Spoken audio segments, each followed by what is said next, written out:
Damos comienzo a un nuevo comentario bíblico expositivo, Servidores de Dios. Quien te habla es Manuel Cornejo. En esta ocasión estaré compartiendo en el Evangelio de Mateo. Continuamos con Mateo capítulo 10 y versículo 1, donde dice que entonces, llamado a sus 12 discípulos, le dio autoridad sobre los espíritus inmundos para que lo echase fuera y para sanar toda enfermedad y toda dolencia. Lo último que anteriormente estuve compartiendo fue que los profetas del Antiguo Testamento, ellos predijeron que estos milagros serían sus credenciales. Y así que después que el Señor les dio a los discípulos este poder, declaró que ya no eran más discípulos, sino apóstoles. Y prosigo con la exposición de la palabra, donde dice que Pedro aparece como portavoz de los apóstoles en varias ocasiones. Por ejemplo, en Hechos de los Apóstoles, capítulo 2 y versículo 14, dice: Entonces Pedro, poniéndose en pie con los 11, alzó la voz y le habló diciendo: Varones judíos y todos los que habitáis en Jerusalén, esto os será notorio, y oíd mis palabras. Nótese que Pedro ejerció un liderazgo natural entre ellos, conduciéndolos a algunas decisiones importantes, como fue el nombramiento de Tomás, en sustitución de Judas, en Hechos de los Apóstoles, capítulo 1, versículo 15 en adelante. El nombre que sus padres impusieron a Pedro debió de ser el de Simón. Hechos de los Apóstoles, capítulo 15 y versículo 14, dice: Simón ha contado cómo Dios visitó por primera vez a los gentiles para tomar de ellos pueblo para su nombre. También su padre, el de Pedro, se llamaba Jonás. Mateo capítulo 16, versículo 17 dice: Entonces le respondió Jesús: Bienaventurado eres, Simón, hijo de Jonás, porque no te lo reveló carne ni sangre, sino mi Padre que está en los cielos. Era un hombre casado cuando fue llamado por el Señor al apostolado. Como señala el Evangelio de Marcos, capítulo 1 y versículo 30, donde dice: Y la suegra de Simón estaba acostada con fiebre, y enseguida le hablaron de ella. En sus viajes ministeriales solía ir acompañado de su esposa. La primera carta a los Corintios, capítulo 9, versículo 5, dice: ¿No tenemos derecho de traer con nosotros una hermana por mujer, como también los otros apóstoles y los hermanos del Señor y Cefas? Era natural de la ciudad de Besaida. Juan capítulo 1 y versículo 44 dice: Y Felipe era de Besaida, la ciudad de Andrés y Pedro. Sin embargo, tenía también una casa en Capernaum. Marcos capítulo 1 y versículo 21 dice: Y entraron en Capernaum, y los días de reposo, entrando en la sinagoga, enseñaba. Las dos ciudades estaban situadas a orillas del mar de Galilea. Desde esos lugares se dedicaba al oficio de pescador que ejercía cuando fue llamado por Cristo. Aunque se le llama por los fariseos y escribas hombre del vulgo y sin letras, no cabe duda alguna que conocía la Escritura, aunque no había estado en ninguna escuela rabínica. Note lo que dice Hechos de los Apóstoles, capítulo 4 y versículo 13, donde dice: Entonces, viendo el denuedo de Pedro y de Juan, y sabiendo que eran hombres sin letras y del vulgo, se maravillaban y los reconocían que había estado con Jesús. También es muy probable que estuviese relacionado con Juan el Bautista, como también lo estaba su hermano Andrés, como así señala el Evangelio de Juan, capítulo 1, versículo 39 en adelante. El primer contacto con Jesús se produjo como consecuencia de la recomendación de su hermano, en Lucas, capítulo 1 y versículo 41, donde dice: Este halló primero a su hermano Simón y le dijo: Hemos hallado al Mesías, que traducido es el Cristo. Más tarde, en la ribera del lago de Galilea, se produjo un encuentro con el Señor que iba acompañado de un llamamiento para que le siguiese. Marcos, capítulo 1 y versículo 36 dice: Y le buscó Simón y los que con él estaban. Posteriormente se produjo el llamado a formar parte del grupo de los 12. El Señor cambió su nombre por el de Pedro, que en arameo significa piedra o roca. Juan capítulo 1 y versículo 44 dice: Y así que él hubo hablado, al instante la lepra se fue de aquel y quedó limpio. Por ese nombre se le llama en algunos escritos apostólicos. Por ejemplo, en la primera carta a los Corintios, capítulo 1 y versículo 12, dice: Quiero decir que cada uno de vosotros dice: Yo soy de Pablo, y yo de Apolos, y yo de Cefas, y yo de Cristo. Y también él mismo se presenta así en su primera epístola, en la primera carta de Pedro, capítulo 1 y versículo 1, donde dice: Pedro, apóstol de Jesucristo a los expatriados de la dispersión en el Ponto, Galacia, Capadocia, Asia y Bitinia. Y con los dos nombres en la segunda. Por ejemplo, en la segunda carta de Pedro, capítulo 1 y versículo 1 dice: Simón, Pedro, siervo y apóstol de Jesucristo, a los que habéis alcanzado por la justicia de nuestro Dios y Salvador Jesucristo, una fe igualmente preciosa que la nuestra.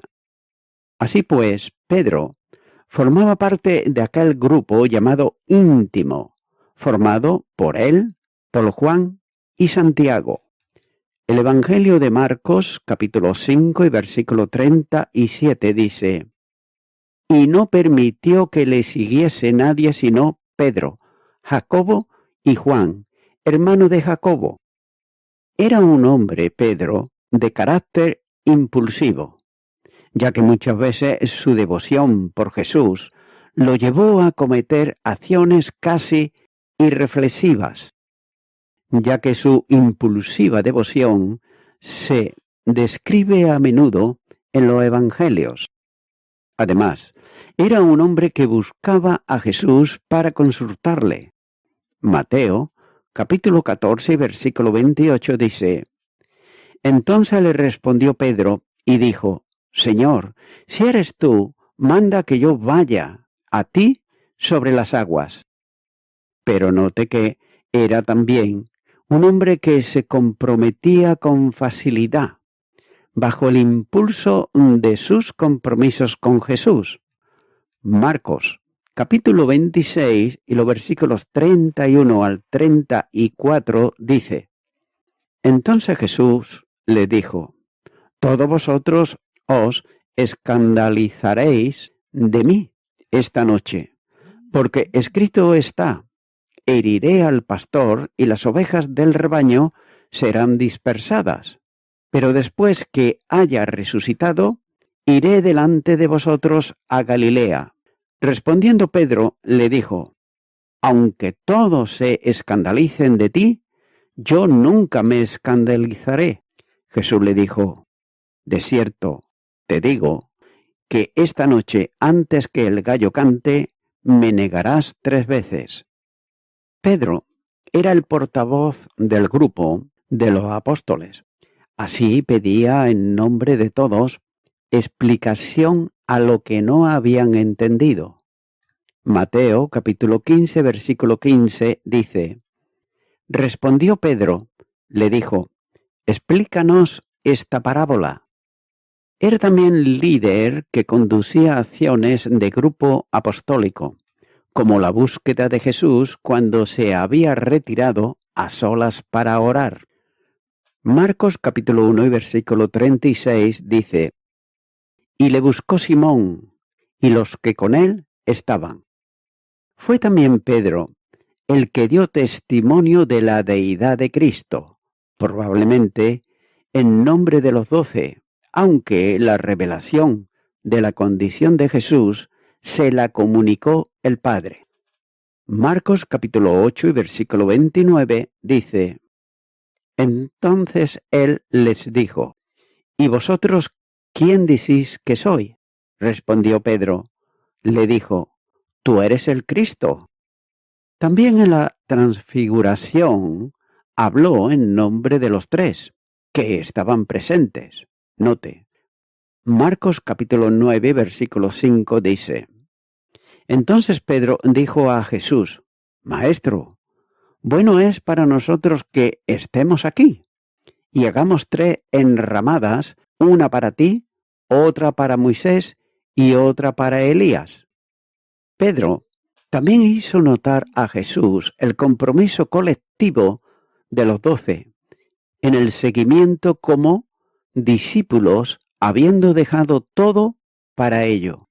Marcos capítulo 10 y versículo 28 dice, entonces Pedro comenzó a decirle, he aquí, nosotros lo hemos dejado todo y te hemos seguido. En la resurrección de Jesús, ordenó a las mujeres que lo comunicasen a todos los discípulos y a Pedro. Marcos capítulo 16, versículo 7 dice, pero id, decid a sus discípulos y a Pedro, que él va delante de vosotros a Galilea. Allí le veréis, como os dijo. Y ya en la iglesia primitiva se aprecia por el relato de Hechos de los Apóstoles que fue Pedro quien asumió el liderazgo del primer núcleo comunitario de creyentes, como señala Hechos de los Apóstoles capítulo 1, versículo 15 en adelante. Fue también el primer predicador de la iglesia, Hechos de los Apóstoles capítulo 2, versículo 14 en adelante. Es quien habla en nombre de los 12 ante las autoridades. Hechos de los Apóstoles, capítulo 4, versículo 8 en adelante. Otro distintivo de Pedro en la iglesia primitiva es la atribución de poderes sobrenaturales que se vinculan con él, con sanidades operadas por el solo hecho de que su sombra tocase a un enfermo. Hechos de los Apóstoles, capítulo 5 y versículo 15, dice, tanto que sacaban los enfermos a las calles, y los ponían en camas y lechos para que, al pasar Pedro, a lo menos su sombra cayese sobre alguno de ellos. Pedro fue encarcelado en Jerusalén y librado providencialmente, se dirigió a otro lugar. Hechos de los Apóstoles, capítulo 12, versículo 17, dice, pero él, haciéndoles con la mano señal de que callasen, les contó cómo el Señor le había sacado de la cárcel, y dijo, haced saber esto a Jacobo y a los hermanos, y salió y se fue a otro lugar. Se sabe por las Escrituras que estuvo en Antioquía, en Gálatas capítulo 2, versículo 11 en adelante.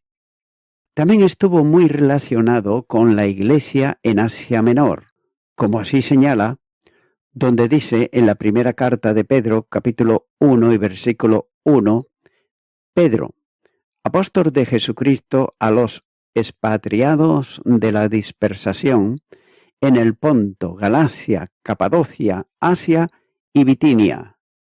La lista de los discípulos, según Mateo, coloca en segundo lugar a Andrés, el hermano de Pedro. Su nombre significa varonil. trabajaba con su hermano en la pesca, viviendo también en Capernaum. Mateo capítulo 4 versículo 18 dice: Andando Jesús junto al mar de Galilea, vio a dos hermanos, Simón, llamado Pedro, y Andrés su hermano, que echaban la red en el mar, porque eran pescadores. Este fue discípulo de Juan el Bautista y estuvo presente cuando presentó a Jesús como el Cordero de Dios. Juan capítulo 1 y los versículos 35 al 40 dice: El siguiente día, otra vez, estaba Juan y dos de sus discípulos, y mirando a Jesús que andaba por allí, dijo: He aquí el Cordero de Dios. Le oyeron hablar los dos discípulos, y siguieron a Jesús. Y volviéndose Jesús, y viendo que le seguían, les dijo: ¿Qué buscáis? Ellos le dijeron: Rabí, que traducido es maestro, ¿dónde moras? Le dijo: Venid y ved. Fueron y vieron dónde moraba, y se quedaron con él aquel día, porque era como la hora 10. Andrés, hermano de Simón Pedro, era uno de los dos que habían oído a Juan y habían seguido a Jesús. También fue el instrumento para llevar a su hermano Simón a un encuentro con Jesús. Juan, capítulo 1 y versículo 42 dice: Y le trajo a Jesús, y mirándole Jesús dijo: Tú eres Simón, hijo de Jonás, tú serás llamado Cefas, que quiere decir Pedro. Jesús lo llamó también con su hermano cuando estaban en la ribera del mar de Galilea, para que le siguiese como discípulo. Mateo capítulo 4 y los versículos 18 al 20 dice: Andando Jesús junto al mar de Galilea, vio a dos hermanos, Simón, llamado Pedro, y Andrés, su hermano, que echaban la red en el mar, porque eran pescadores, y les dijo: Venid en pos de mí, y os haré pescadores de hombres. Ellos entonces, dejando al instante las redes, le siguieron. Note que lo mismo que Pedro fue también uno de los 12 apóstoles. Este tenía una fe práctica en Jesús, como demostró cuando encontró entre la multitud a un muchacho que tenía 5 panes de cebada y 2 peces, y lo comunicó a Cristo con ocasión de la alimentación de los 5.000. Juan capítulo 6 y versículo 9 dice: Aquí está un muchacho que tiene 5 panes de cebada y 2 panecillos, más. ¿Qué es esto para tantos? No cabe duda de su capacidad para llevar personas a Jesús, como hizo además de con su hermano Simón, con los griegos en la fiesta en Jerusalén. Juan capítulo 12 versículos 20 al 22 dice: Había ciertos griegos entre los que habían subido a adorar en la fiesta. Estos pues se acercaron a Felipe, que era de Besaida, de Galilea, y le rogaron diciendo: Señor, quisiéramos ver a Jesús. Felipe fue y se lo dijo a Andrés. Entonces Andrés y Felipe se lo dijeron a Jesús.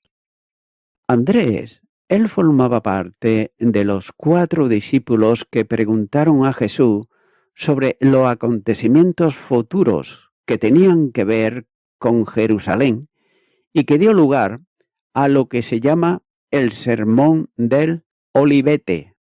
Marcos capítulo 13 versículos 3 y 4 dice: Y se sentó en el monte de los olivos, frente al templo, y Pedro, Jacobo, Juan y Andrés le preguntaron aparte: Dinos, ¿cuándo serán estas cosas?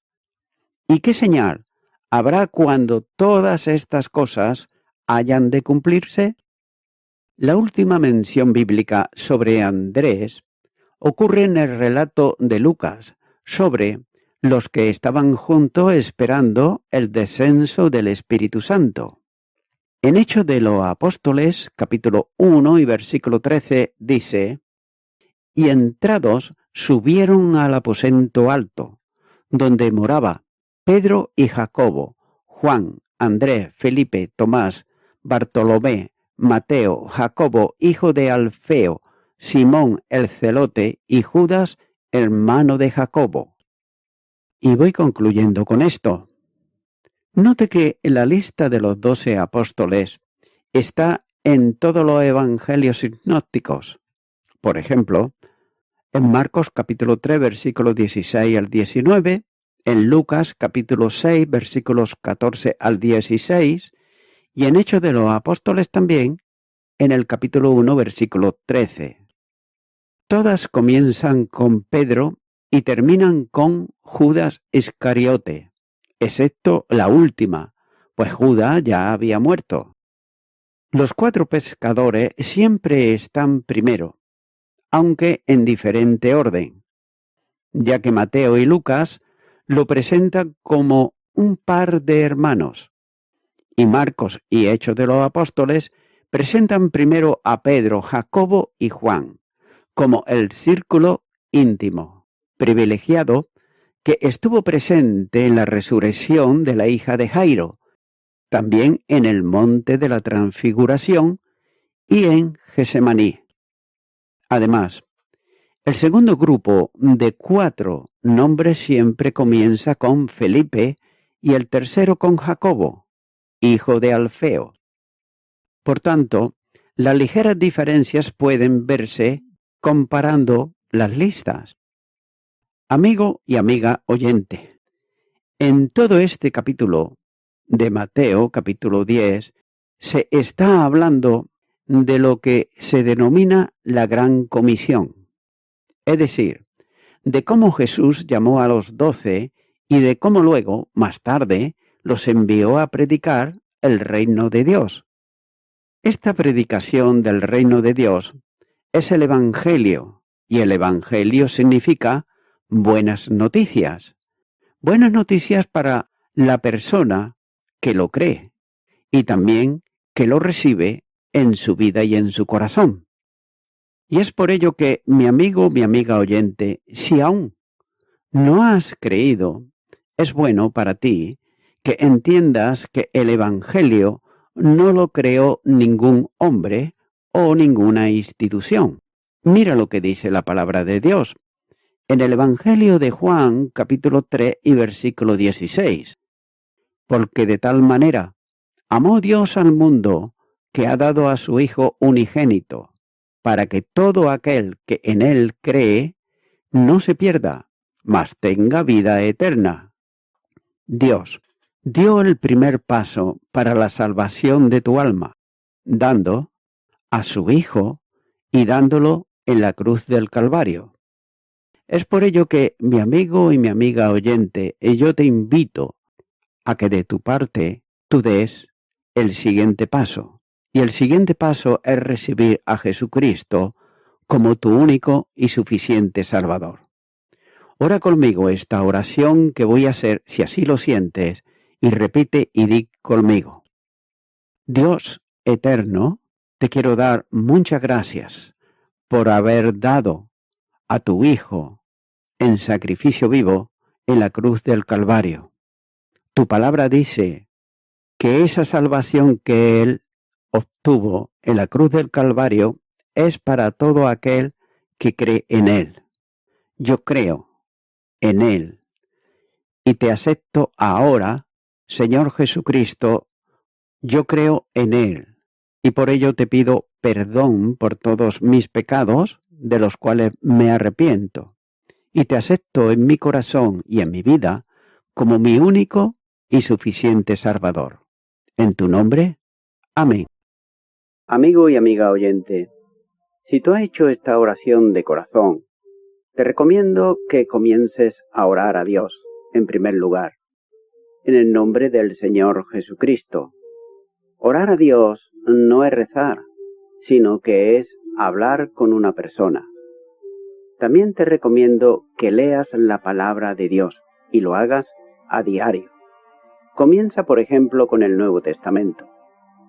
Y también, por último, te recomiendo que para que puedas crecer espiritualmente, te congregues en una iglesia cristiano-evangélica, donde se predique, se enseñe y se practique la sana doctrina y la palabra de Dios.